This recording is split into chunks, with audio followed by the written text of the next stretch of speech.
everyone. So today in this video we'll be discussing one of the topic of Hindu law. We'll be discussing Hindu Marriage Act. ठीक है.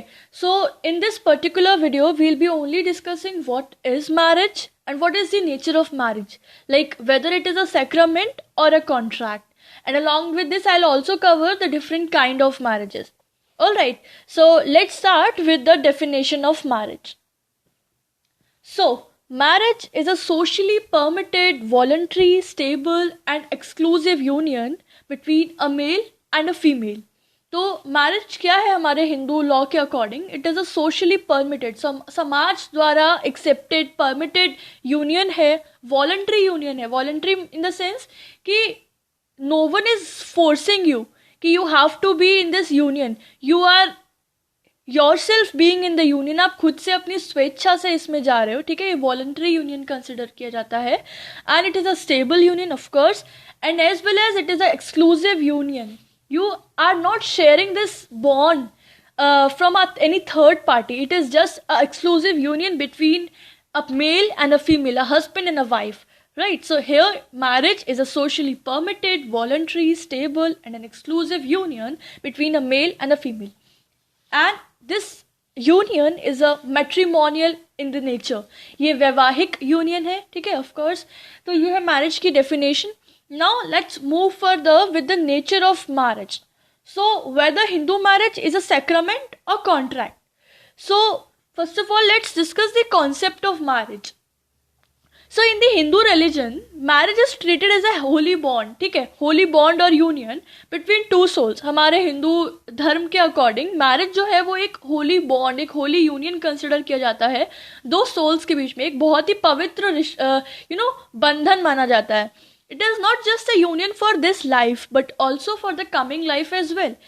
ऐसा नहीं है कि सिर्फ इस जन्म में शादी किए, इस जीवन में शादी की और उसी जीवन तक ये सरवाइव करेगी, सस्टेन करेगी. हमारे हिंदू रिलीजन में कंसिडर किया जाता है कि एक बार जो शादी हो जाती है वो कई जन्मों तक, आने वाले कई जीवन तक साथ चलती है. वो बोलते हैं ना कि 7 जन्मों तक साथ रहेंगे, दैट काइंड ऑफ. ठीक है.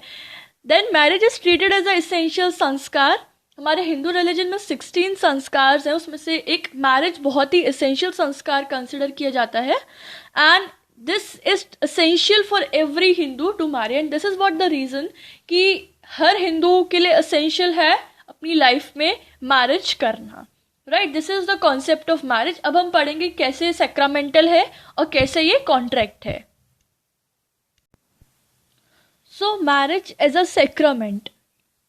Let's see, according to Satpatha Brahman, wife is considered as a ardhangini.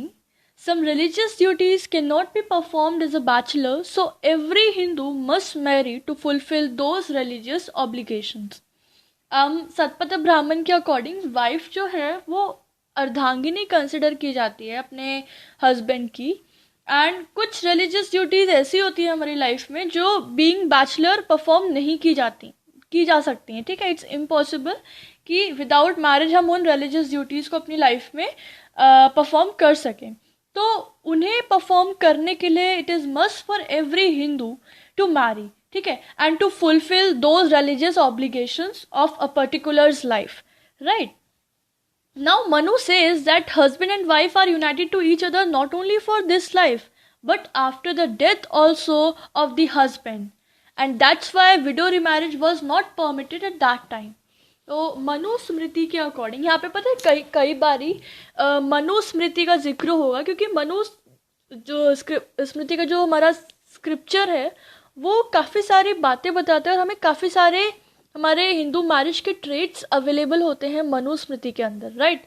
So Manu says that कि हस्बैंड और वाइफ के बीच का जो यूनियन होता है, ठीक है, जो मैरिज का बॉन्ड है, ये ऐसा नहीं है कि सिर्फ इस लाइफ के लिए है, बल्कि अगर पति मर भी जाता है तो उसके बाद भी सस्टेन करता है. और इससे हम क्या पता लगाते हैं कि जो वाइफ है वो फर्दर रिमैरी नहीं कर सकती. तो इसीलिए in the earlier time window remarriage जो है वो प्रोहिबिटेड थी. तो दोबारा समझते हैं, मनु के अकॉर्डिंग और हस्बैंड और वाइफ के जो यूनियन है ये सिर्फ एक ही लाइफ का नहीं है बल्कि कमिंग लाइफ का भी है. तो इसका मतलब ये है कि अगर हस्बैंड इन केस मर जाता है शादी जब दो लोगों की शादी होती है उसमें अगर हस्बैंड मर जाता है तो उसके बाद भी क्या नाम है, कंसिडर किया जाएगा कि वाइफ अभी भी मैरिज के यूनियन में है, and that is what the reason she can not remarry further, right. Now for a Hindu marriage it is obligatory for every Hindu.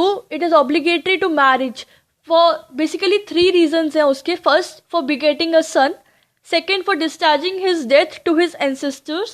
And the third is for performing the religious and the spiritual duties. क्या क्या reason है? पहला कि पुत्र प्राप्ति के लिए marriage करना ज़रूरी है. दूसरा, जो हमारे पूर्वजों के ऊपर कुछ जो डेट्स होते हैं उनको डिस्चार्ज करने के लिए ज़रूरी है शादी करना. और थर्ड इज बहुत सारी मैंने बताया रिलीजियस और स्पिरिचुअल ड्यूटीज़ होती हैं, उनको अकम्प्लिश करने के लिए भी marriage is essential. So this is what the reason marriage is considered as a sacrament. Now, Hindu marriage is treated as a sacrament because of the three elements. अब 3 elements हैं जिसकी वजह से हिंदू मैरिज जो है वो एज अ सेक्रामेंट कंसिडर की जाती है. तो कौन कौन से हैं वो देखते हैं. Very first is permanent and indissoluble union. In Hindu religion, marriage is considered as a permanent union and it cannot be dissolved easily. Marriage is a tie which once tied cannot be untied. इसमें बोल रहे हैं कि जो Hindu religion के according marriage एक permanent union है, कोई भी इस यूनियन को इजीली डिसॉल्व नहीं कर सकता. That's why it is an indissoluble union. और अगर एक बार मैरिज में दो हस्बैंड एंड एक मेल एंड फीमेल अगर टाइड हो जाते हैं, ठीक है, वो उस बंधन में बन जाते हैं, तो उसको अनटाई करना it's not an easy deal, right. That's why it is a permanent and indissoluble union. Now second is eternal union. In Hindu religion, marriage is an eternal union as it is not the union for this life but also for the lives to come. And according to Manu, husband and wife are united not only for the life but after death also. Hence, widow remarriage was not recognized. अभी eternal union का क्या sense है कि जो शादी का जो union है ना वो सिर्फ एक लाइफ तक ही नहीं सस्टेन करता है बल्कि कमिंग लाइफ्स में भी वो कंटिन्यूड रहता है. और इसलिए मैंने अभी पीछे भी बताया था कि मनु के अकॉर्डिंग एक हस्बैंड और वाइफ का जो यूनियन होता है, बॉन्ड होता है मैरिज का, वो सेवरल लाइफ्स तक रहता है. और अगर इन केस हस्बैंड की डेथ भी हो जाती है तब भी ये कंसिडर किया जाता है कि वाइफ अभी भी मैरिज के यूनियन में है. एंड इसीलिए पहले के टाइम में विडोज का रीमैरिज अलाउड नहीं था, वो प्रोहिबिटेड था. That's why it is an eternal union. Now, third element of Hindu marriage being a sacrament is holy union. It's a holy union. क्यों? क्योंकि 3 इसमें ऑब्जेक्टिव बताए हैं मैरिज के, प्राइमरी ऑब्जेक्टिव बताए हैं जिसकी वजह से इसे होली यूनियन कंसिडर किया जाता है, जो मैंने अभी पीछे भी बताए थे. इससे पहला है कि बिगेटिंग अ सन. दूसरा था for discharging the debt of the ancestors. And third was for performing the religious and the spiritual duties. So अगर एक मैरिज हो रही है तो उसके पीछे ये 3 रीजन्स है, 3 ऑब्जेक्टिव्स हैं, ठीक है. और इसीलिए इसे एक होली यूनियन कंसिडर किया, बहुत ही पवित्र यूनियन कंसिडर किया जाता है. And this is the reason marriage can not take place without the performance of the sacred rites and ceremonies. और इसीलिए कहा गया है कि जो मैरिज है वो बिना सेक्रेड राइट्स, रीति रिवाजों के बिना परफॉर्म नहीं की जा सकती है. इसी चीज़ पे बेस्ड एक केस लॉ है, दैट इज वेंकटाचार्यालू वर्सेस रंगाचार्यालू. ये 1980 में हेल्ड हुआ था. इसमें क्या कहा था कोर्ट ने? In this court held that person married may be minor और of unsound mind but if sacred rites and ceremonies are perform the marriage is valid. इसमें कोर्ट ने ये हेल्ड किया था कि भले ही जो मैरिज की जो 2 पार्टीज़ हैं उसमें से कोई अगर अनसाउंड भी है या माइनर भी है, लेकिन अगर वो शादी प्रॉपर हिंदू रीति रिवाजों के साथ परफॉर्म की गई है तो उस शादी को वैलिड कंसिडर किया जाएगा. ये हेल्ड हुआ था वेंकटाचार्यालू वर्सेस रंगाचार्यालू में. Okay, so here are part of marriage as sacrament is done. किस तरीके से मैरिज एक सेक्रामेंट कंसिडर की जाती है, ठीक है. हमने 3 इसके एलिमेंट्स पढ़ ली. अब हम पढ़ेंगे कि मैरिज एक कॉन्ट्रैक्ट कैसे है. So let's see marriage as a contract.